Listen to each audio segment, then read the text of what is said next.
నాకు తెలిసిన ఒక ఏజెంట్ రవి పొద్దున్నే లేవగానే 50 missed calls, follow up reminders అన్నీ పెండింగే.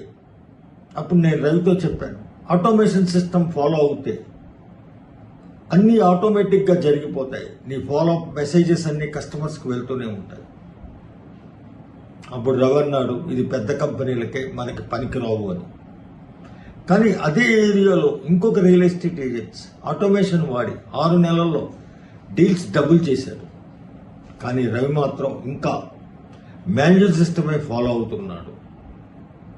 ఎందుకంటే ఆటోమేషన్కి రియల్ ఎస్టేట్ ఏజెంట్స్ దూరంగా ఉంటున్నారు. అది కాంప్లికేటెడ్ అని, ఖరీదైనదని, పర్సనల్ టచ్ పోతుందని. కానీ ఆటోమేషన్ నిన్ను రిప్లేస్ చేయదు, నిన్ను ఫ్రీ చేస్తుంది.